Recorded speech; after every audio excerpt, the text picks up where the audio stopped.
Welcome, welcome, welcome. This is Keeping It Real on Purpose. And I am your host, Edna White. This is the podcast where you hear about all our issues, real talk about real issues and struggles in our life, our relationships, and of course our business. And guess what? All on purpose. Because we want you as the audience to know what it really takes to live this life with work-life balance. Again, I am your host, Edna White, and today our guest is none other than Lo Wentworth. She is a business owner, an author, a speaker, a podcast host, and a life coach. And she is going to just wow us today on what she does. Welcome to the show, Lo. Thank you so much for having me. I'm so excited to be here. Well, I want to know, and I know the audience wants to know, how do you show up in the world? How do I show up in the world? Well, if some of you know astrology, and this big three is your sun sign, your moon sign, and your rise sign. Okay. Your rise sign is how the world perceives you, and I show up as a Gemini. So and then also coupled with human design, I'm a projector. So when I'm out in the world and in flow and in my energy and playfulness, I'm playful, on fire, having fun, but there are also sometimes when I'm out in the world, I'm like, I just want to be, I'm just going to walk around the block, and I'm just going to exist here, kind of like in hermit mode. So it's kind of interesting in that fact, and also honoring myself, that if I have to go out in the world and I'm not feeling like 100,000% playful, open, low, then that's okay. Yeah. I still want to go out. I still want to enjoy life around me, but I might not want to participate or be on stage fully. That sounds like my son, my youngest baby. And I will tell you, he is 31. So that sounds exactly right. He loves to exist. And if he exists chill, he's chill. If he exists loud, he's loud. But he wants it on his terms. So, yes, I love how you explain that. That is beautiful. And I guess that I'm going to have a conversation with you about all of that. What you just said, because I want to hear more of that. I want to hear more of what, how we show up, like you said it. That was really, I have never heard anyone say that before. Even astrologers have never heard say that. That's really great. So I know that you're an author. So tell me about, and tell our audience about your book.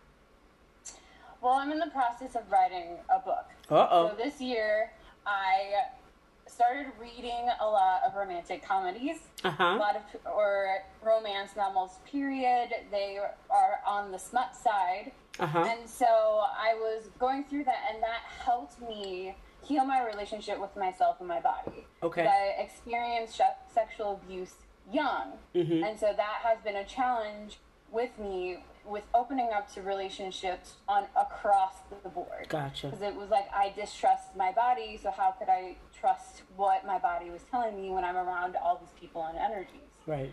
And I've also known that I've wanted to write my own memoir and personal development book. But as I'm reading through these romantic comedies, I'm also being like, why are the 30 to 35-year-old women not represented?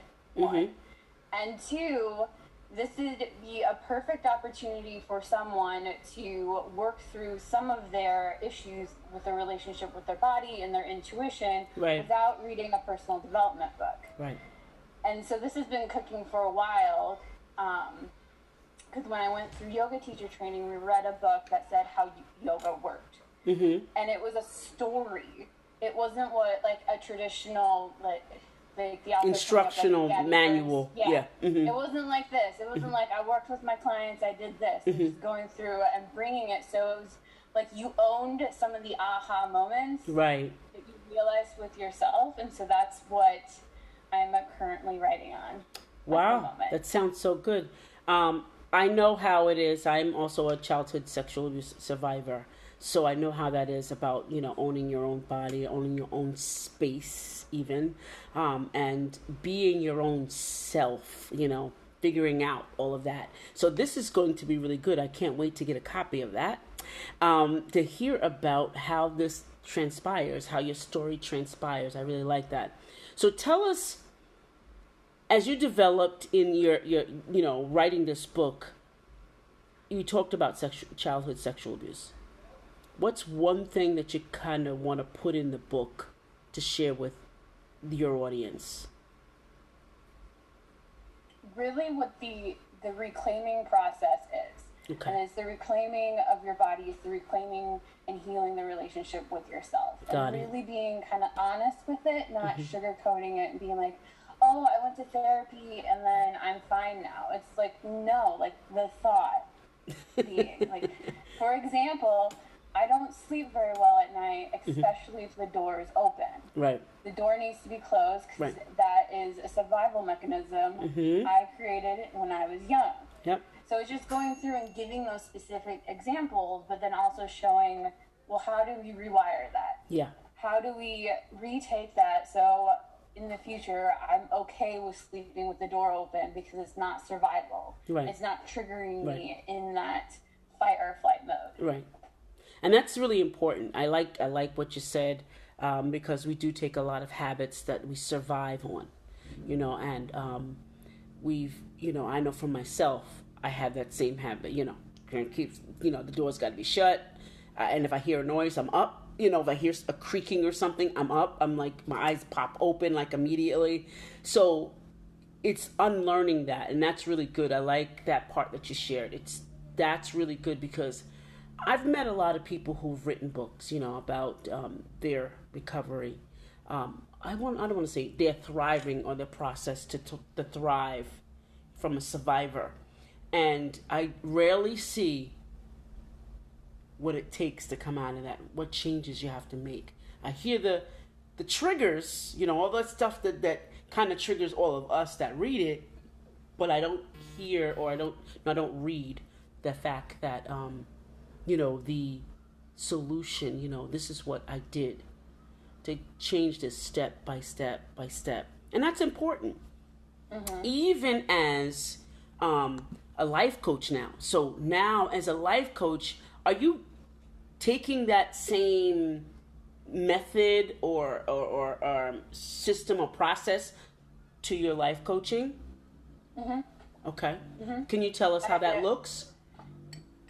So what that looks like, and I walk my clients through healing the relationship with themselves. And the first step is always like getting it back into their body and doing something that helps them rebuild their trust with their intuition. Gotcha. And I have a podcast that I'll share with you and your audience later when it releases that goes in even more in depth on this like 5-step process. Right. But that's the first process. Right. And when you get reconnected with your body and you're trying to reconnect with yourself after you've disassociated, one of the also things I teach my clients is getting back to basics. Okay. Something simple. Okay. So something simple that you did in your childhood.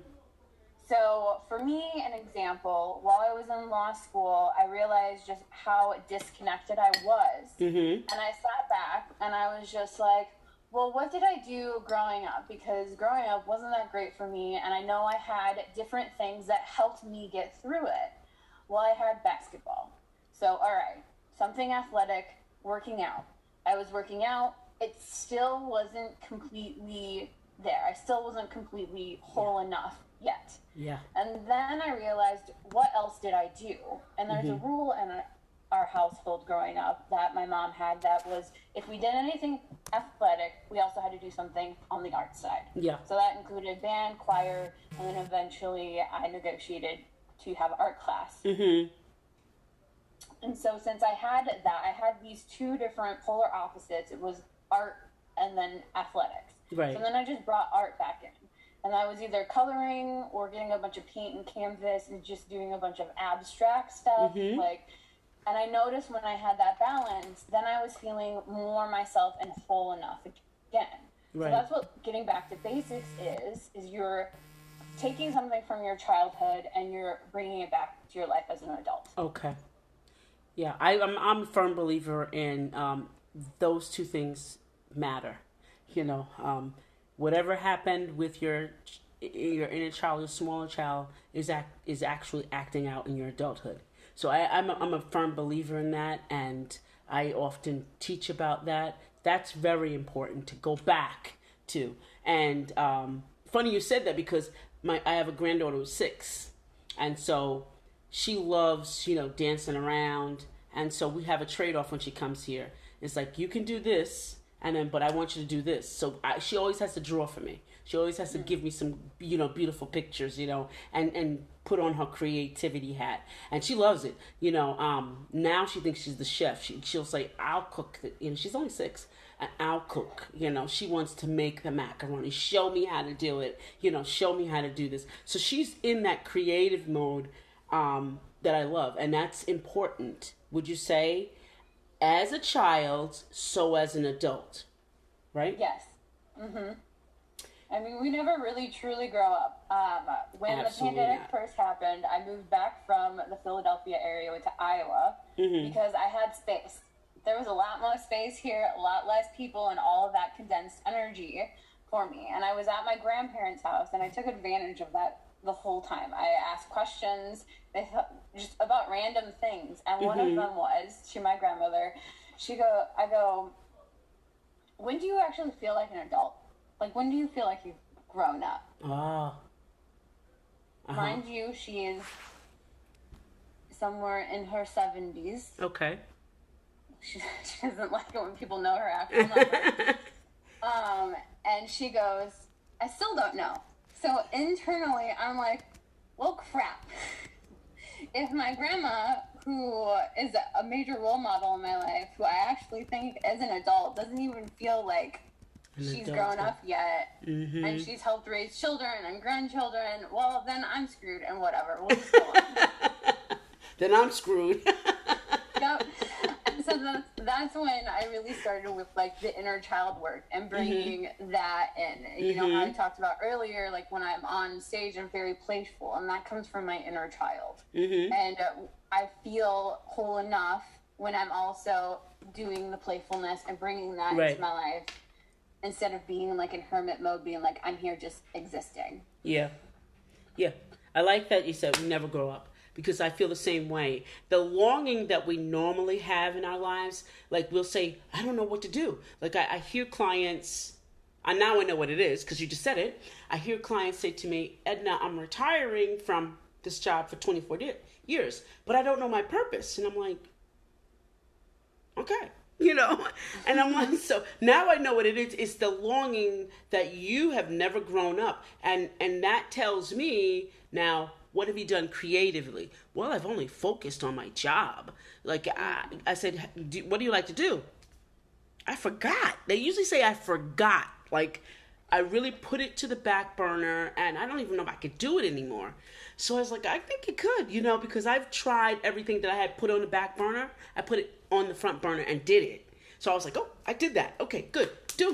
I don't want to do it again, but I did it. Like, okay, this is not what I want to do, So now you're telling me that makes sense. That makes sense, that we're not being creative. We're not having fun. We're not having fun. It's very important to have fun. I mean, that's what the whole purpose is starting, so I don't get, and those around me don't get to when they're like 65, ready to retire and being like, well, what did I do with my life? You were just on I call it the hamster wheel of death. Yeah. The hamster wheel of death. It's like you're on this continuing process of you're trying to achieve something, and then you're supposed to start living in your latter years of your life instead of your whole life. Yeah. The hamster wheel of death. I love it. You see me writing it down. Audience, I'm writing it down. Hashtag this. The hamster wheel of death. Hashtag it. Because that's definitely great information. Not having fun is the hamster wheel of death. I love it. So, tell us, Lo, about now. Let's talk about, like, what your business looks like and how you're building it out. And if you can give us any insight into, the process. Mm-hmm. So how I'm building my business is I knew early on that I work well with teams. I work well with collaborating, and I also work well when I'm able to reassign tasks so I don't have to do them. And that's also goes into more about learning the human design energy type of a projector. Like if I have to do admin stuff, that's going to drain the energy that I'm allotted for the day. I won't be able to use to be doing podcasts or writing content or writing my books, so the creative outlets. Okay. But when I first started, I thought I had to follow what everyone else was doing, and that was doing it all on my own, working at a 9-to-5, then coming and then working on my business, figuring out what it is that I wanted to do for my podcast, what my niche was, all of that. So I was reaching burnout. And then I took some time off of pursuing the life business and a podcast because I was just burned out because I didn't have enough space in my day to just be journal, write, connect with myself. Okay. So when I started that healing journey of getting that, releasing what I thought I needed to do or who I thought I needed to be in order to become who I meant to be, when I restarted my podcast and my business, I automatically hired a VA. And that has been a lifesaver to me. Because that's been so easy, just sending off the admin stuff or just other stuff that I'm like, can you do research on this? Like, I need to know different topics, different things, or like how to put something on YouTube. Right. And can you just research that for me? Because I know I'll spend an hour, and that hour would be better for me writing content, just drafting content. Gotcha. Like working on my business instead of in my business. Yeah, that's my favorite thing. I was working so much in my business that I never worked on it. And then when I hired a coach of my own, a marketing coach, then I was able to see that I had to build out my team and build it out, that I had to hire people to do the things that the CEO doesn't do. So I wasn't, even though I guess I was pretending to be the CEO, and I wasn't the CEO. I actually became the CEO when I started creating my sales team, when I hired my sales team, when I hired my administrative assistant, when I hired someone to do marketing, when I hired someone to coach me, when I hired people to work with me in workshops and things different. I became the CEO then. So it looks different. It looks really different when you start working on your business. And I think, audience, that's what we have been talking about, is we're encouraging you. And I think Lo is encouraging you as well to work on your business. That's the secret to the sauce, as it were.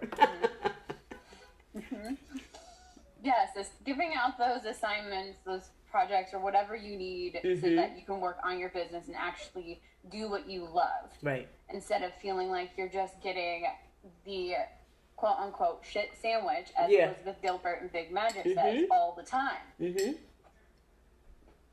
Absolutely.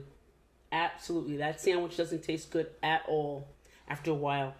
I tell my clients, I says, I asked them how many years they've been in business. I said, oh, you've been in a basement for years, huh?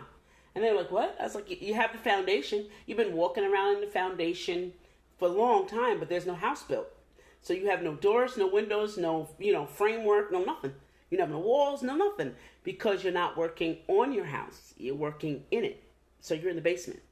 And they were like, wow, yep, I've been walking around in this gray basement for years, not trying to build it up and make it look nice and really make it work for what it was built for. So that's great. So what is the favorite part in your book that you have you gotten to that section yet? But what's the favorite part of that you'd like? Your favorite. I haven't really got that section. Okay. That section yet. It's still in the rough draft. Okay.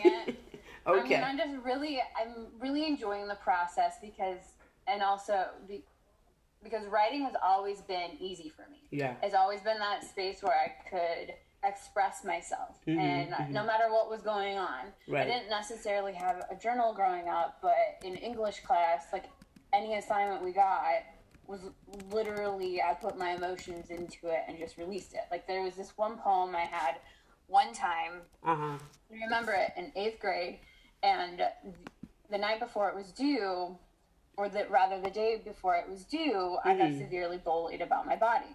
Okay. And so I just wrote this whole poem, how I was feeling in this whole poem.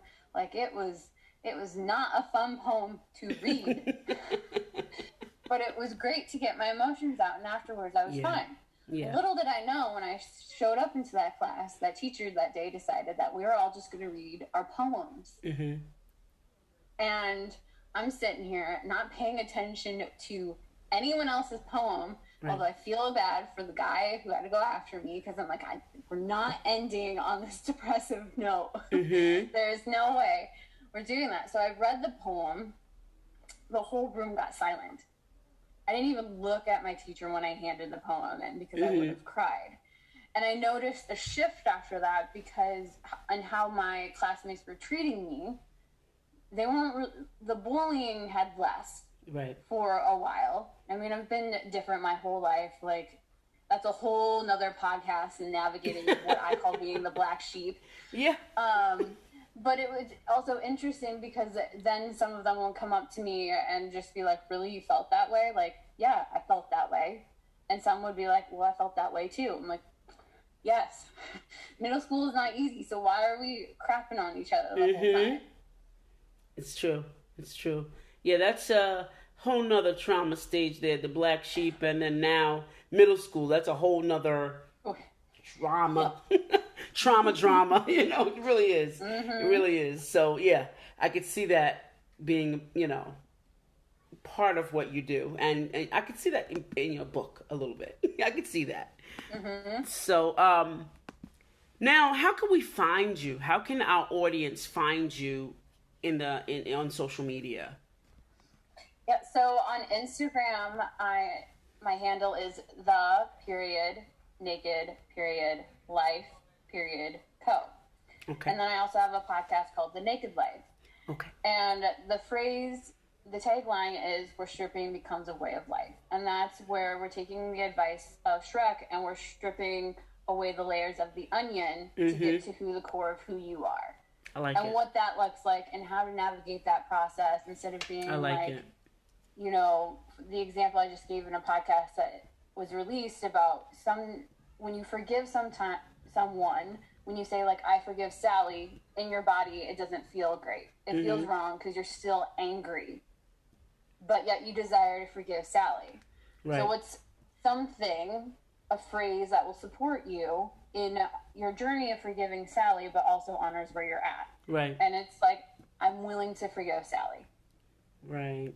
I'm just willing to forgive. I'm not there yet, but I'm willing to, whatever that looks like. Yeah, that's great. Okay, audience, you've heard the information. I know that you can reach out to her at at Wentworth, WENTWORTH.com. If you want to ask her a question, you know, about this podcast, or just want to find out more information about her, you can do so. Now, this is at the end of the show, and we really appreciate you being here, Lo. Is there any parting words that you'd like to share with my audience at this time?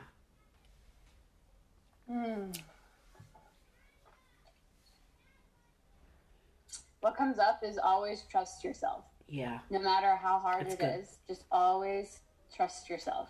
That's good. Yeah, always trust yourself. That's really, really good. Because we don't always trust ourselves.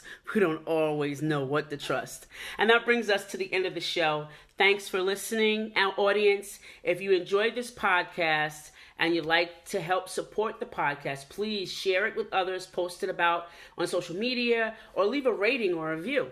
To catch the latest from me, you can follow me on Facebook, Instagram, and Twitter at EJW Coaching. Thanks again, and we'll see you next time. This is Edna White, your host, and my guest today, Lo Wentworth, saying bye for now.